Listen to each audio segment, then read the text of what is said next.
ass song. The fuck is going on in this place, man? Jesus Christ. Holy shit. Yo, what's up with Papa John, man? You guys heard the story with Papa John? He got caught saying a word that he's not supposed to say on tape. He got ousted from his own company. Did you see the interview he did recently? He was on One American News Network. And they were asking him what he was doing about the sabotage. And he said, this is a quote, "We've had 3 goals for the last 20 months. First is to get rid of that N-word from my vocabulary." He had to stop himself in the middle of the interview. And he said we, like he hired a team to get himself to stop saying the N-word. And I was just wondering, has anybody seen what like Caesar Milan, the dog whisperer, has been up to? I can't get the idea out of my head that Papa John's just like riding around his own neighborhood like, man, it was so much better before these. And then Caesar's like, Papa John, no more. I'm the pack leader for social justice in your organization now. Or like maybe he hired that dude David Goggins. I don't know if you've seen that fucking shithead on the internet. You know, that dude's whole thing is like, when you think you're done, you're only at 40%. You know, and can you just imagine him being like, you got another 60% of not saying, Papa John? I almost just said it, fuck. It's hard, man. Papa John, first off, he should have been canceled a long time ago because he's German making pizza. That's definitely cultural appropriation. I mean, I guess they were on the same team in World War II. I don't know. The original fascists, the Italians. Famissimo. Have you seen fucking El Duce? What's the guy's fucking name right now? I'm blanking. El Duque? El Duque, the fucking Mussolini. Oh, no. Right? Mussolini was his name. Doesn't Angelo look like a clone of Mussolini that came out a little funny? He really looks like an it clown took his makeup off at the end of the day. You see that scar on his head? I like to think that scar is because his dad didn't approve his love of hip-hop culture and came home one day and caught him jerking off to BET Uncut. It took a belt to his dome. I don't know. These are the things I think about. We're about a week out of International Women's Day. I mean, what more do you bitches want? You got a day in a month, you know?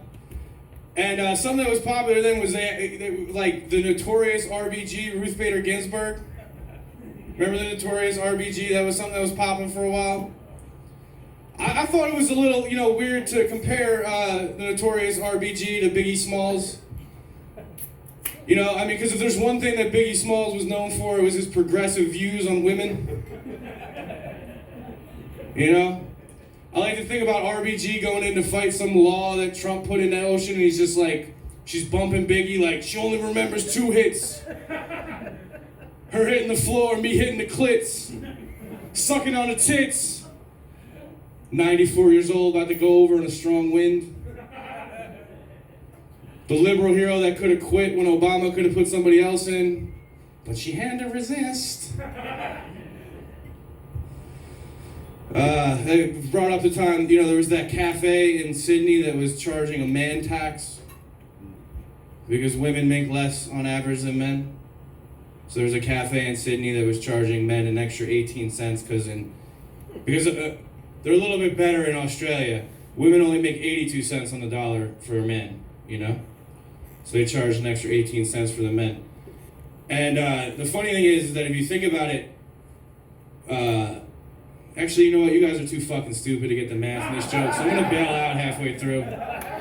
I've been trying this joke for 3 years and it hasn't worked once. Because nobody knows how to do fractions. Or percentages.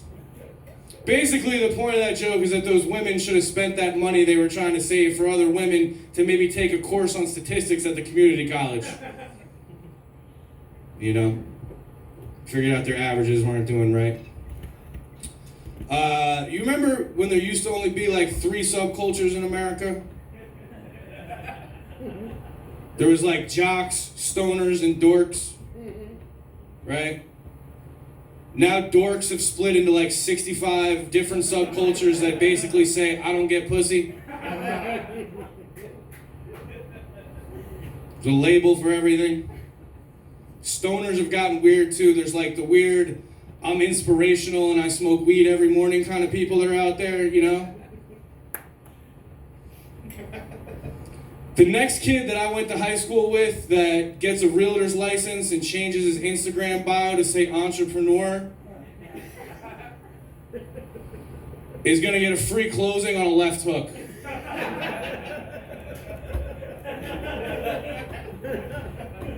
The inspection's going to come too, you piece of shit. Look, you're not a real estate expert just because your uncle was a slumlord and you were too stupid to pass the Series 7. That's mean. I couldn't sell houses, you know, especially not in the middle of the greatest housing boom this country's ever seen. Isn't everybody supposed to be fucking broke? Isn't that why we're getting stimmy checks? What y'all spending your stimmy on? In this room? I think about 70% is going to pocket pussies.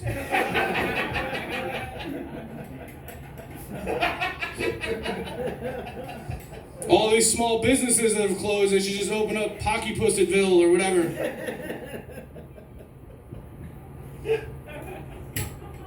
Sex stores are weird though, you know, you go in there for your pocket pussy or your dildo or your harnesses, you know. You know, they got safety rope. Isn't the point of tying somebody up to make it uncomfortable? It's always a weird thing though, like going in there to buy nitrous poppers. That's really how those places stay in business, right?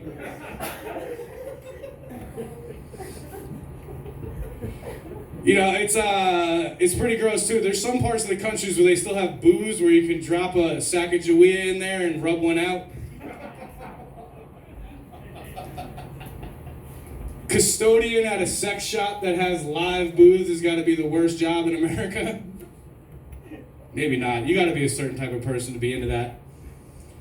Got a minute left. Shit, man.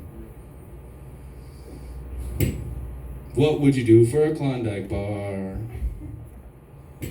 What would Papa John do for an N-bomb pass? You know, I hope him and his team get through this. All right, you guys have a good night. Give it up for Charlotte Brothers.